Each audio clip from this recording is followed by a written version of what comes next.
2000년대 초반부터 시작된 전국민 스마트폰 대중화로 인해 98년 전국 약 15만 대 규모에서 2021년 약 3만 4천 대로 줄어든 것이 있습니다. 바로 공중전화 부스인데요.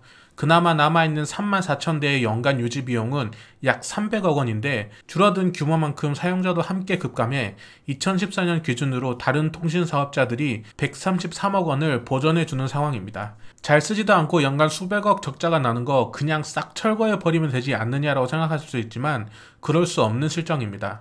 공중전화는 여전히 저소득층과 군인 등 통신약자에게는 꼭 필요한 존재이며 특히 재난과 같은 긴급 상황 발생 시 비상통신 수단으로 활용되는 최후의 수단 같은 존재이죠. 이미 만들어진 공중전화 부스에 공중전화기만 철수하는 것은 큰 어려움이 없지만 부스를 철거하는 데에 비용이 발생하기에 오래전부터 비어있는 공중전화 부스를 재활용하는 수많은 아이디어들을 내놓았고 실제로 실행된 아이디어들이 꽤 많습니다. 자동 심장 충격기 설치, 은행 ATM기 설치, 무인 도서관, 범죄 위협 시 대피하는 안전부스, 대기질 측정소, 방역부스와 같은 사례가 대표적인 공중전화 부스의 재활용, 즉 업사이클링 사례입니다. 그리고 2016년에는 혁신으로 불릴 만한 아이디어도 나옵니다. 공중전화 부스가 전국 도로 곳곳에 위치해 있어 접근성이 높고 캐노피와 같은 보호구조가 이미 갖춰져 있어 전기차 충전기를 설치하기에 적합하다는 평가를 받은 것이죠. 2015년 기준으로 전국의 급속 충전기는 약 530기밖에 없었던 시절이었고 그 충전기들마저 공공기관 같은 곳에 몰려있다 보니 도로변에 급속 충전기가 설치되면 편의성이 높을 것이라는 예상을 한 것이죠. 환경부는 이 아이디어를 바로 실행에 옮겨 서울 3곳, 성남 1곳, 대구 3곳 등 전국 9개 공중전화 부스에 전기차 급속 충전기를 시범 설치하고 매년 20곳씩 확대 설치를 해나갈 예정이라고 발표했습니다. 그렇게 공중전화 전기차 급속 충전기가 설치된 지 약 5년이 지난 지금 어떻게 됐을까요?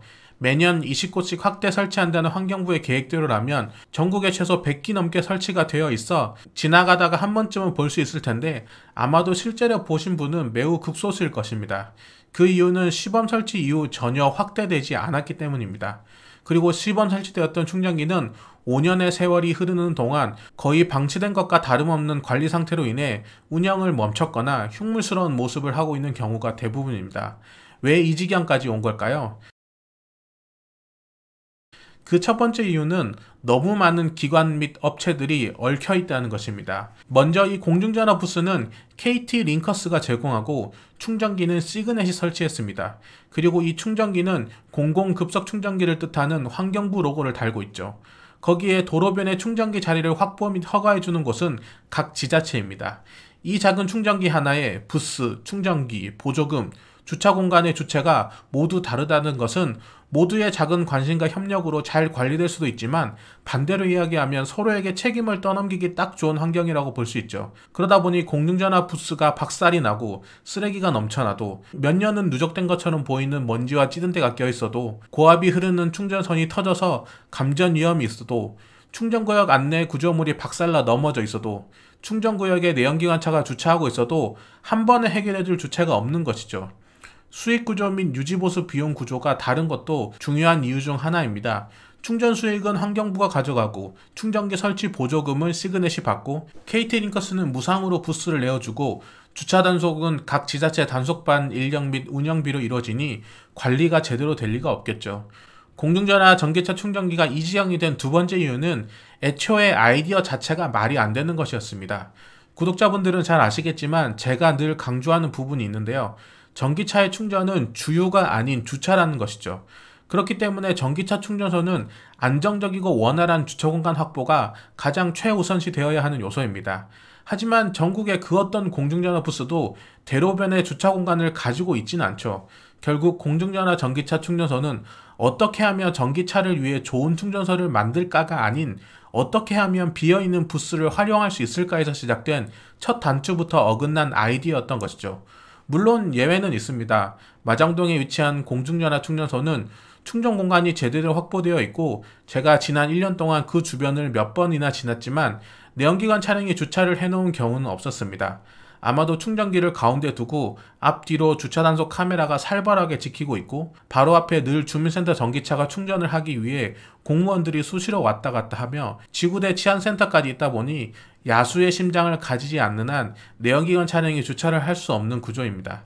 하지만 그 외 대부분 충전소는 지난번 전봇대 충전기의 경우와 마찬가지로 기존의 대로변 공영주차 자리를 충전 구간으로 확보해 놓았기에 주차 관리자분들이 퇴근을 한 이후에는 사실상 충전이 거의 힘들다고 봐도 무방한 구조입니다.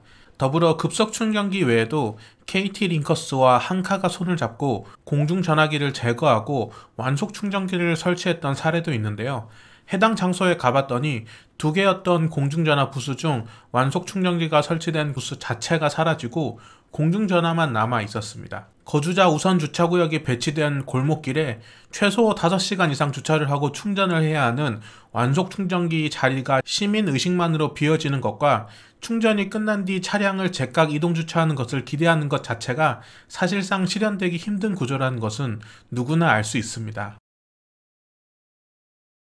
애초에 첫 단추부터 잘못 끼워진 공중전화 전기차 충전소는 지금 와서 생각해보면 오히려 매년 20곳에 확대되지 않은 게 다행이라고 생각될 만큼 복합적인 문제를 가지고 있는데요. 하지만 단순히 실패 혹은 판단 미스라고 생각하고 넘어가기에는 아직 해당 충전소를 이용하는 전기차 차주들도 있고 그 주변을 지나다니는 수많은 시민들이 있습니다.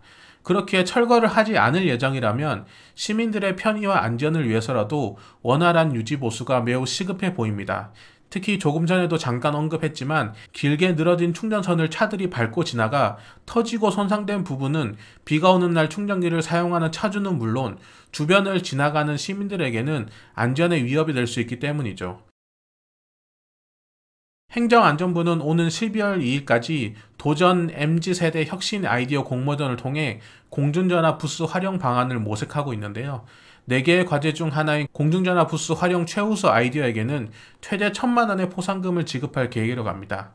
개인적으로 이번 공중전화 충전소 편을 기획하면서 전기차보다는 오히려 전기 이륜차에게 더 필요하지 않을까 하는 생각을 하게 됐는데요.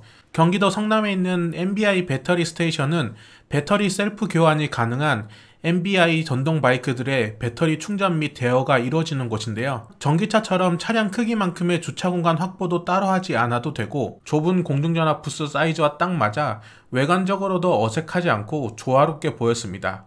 특히 배터리 용량이 적은 전기 이륜차의 특성상 많은 배터리 스테이션이 필요하기에 공중전화 부스를 잘 활용한다면 2025년까지 배달 이륜차를 100% 전동화하겠다는 서울시의 공약을 실현하는 데도 유용하지 않을까 하는 생각이 드네요. 오늘도 긴 영상 끝까지 시청해 주셔서 감사합니다. 좋은 하루 되세요.